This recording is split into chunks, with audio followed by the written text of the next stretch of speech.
بسم اللہ الرحمن الرحیم۔ السلام علیکم۔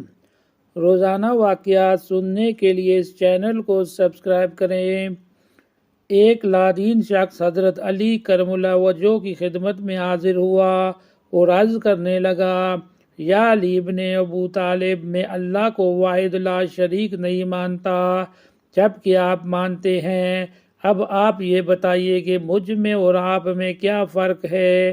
کھانا پینا پہننا آپ کے ساتھ بھی لگا ہوا ہے اور میرے ساتھ بھی، میں بھی خوش ہوں، آپ بھی، پھر مجھے آپ کے اللہ کو ماننے یا کلمہ پڑھنے کی کوئی وجہ دکھائی نہیں دیتی۔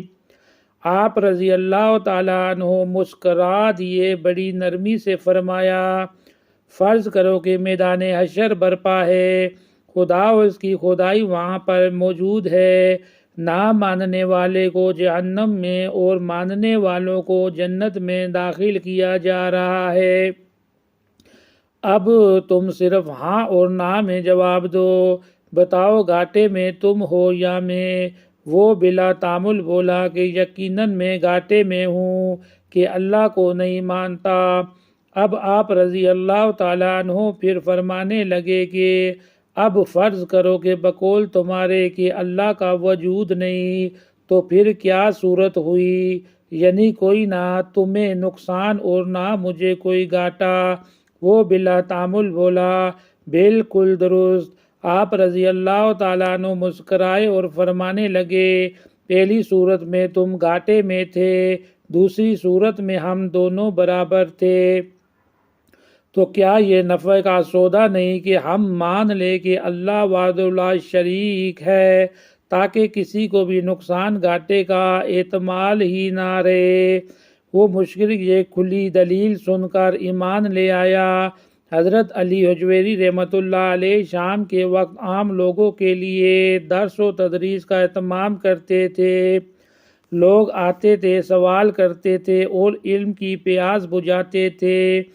آپ ایک روز مریدوں کے درمیان بیٹھے تھے، لاہور کا ایک آدمی آیا اور آپ سے پوچھا، جناب اللہ کی بارگاہ میں اصل ترین عبادت کیا ہے؟ تو آپ رحمۃ اللہ علیہ نے مسکرا کر دیکھا اور فرمایا، خیرات۔ اس شخص نے دوبارہ عرض کیا، اور افضل ترین خیرات کیا ہے؟ آپ رحمۃ اللہ علیہ نے فرمایا، معاف کر دینا۔ پھر آپ رحمۃ اللہ علیہ چند لمحے رک کر دوبارہ یوں گویا ہوئے، دل سے معاف کر دینا دنیا کی سب سے بڑی خیرات ہے، اور اللہ کو یہ خیرات سب سے زیادہ پسند ہے۔ آپ دوسروں کو معاف کرتے چلے جاؤ، اللہ آپ کے درجے بلند کرتا چلا جائے گا۔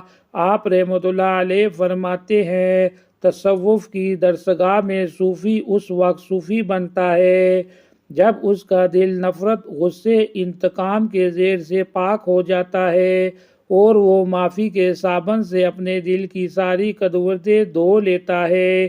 اہل تصوف یہاں تک کہتے ہیں کہ قاتل کو صوفی کا خون تک معاف ہوتا ہے، اور یہ معافی کی وہ خیرات ہے جو صوفیاء کرام دے دے کر بلند سے بلند تر ہوتے چلے جاتے ہیں، ان کے درجے بڑھتے چلے جاتے ہیں۔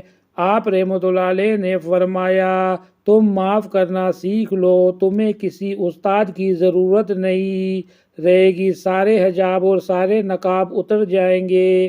مزید ایسی ویڈیو کو سننے کے لیے ہمارے چینل کو سبسکرائب کریں۔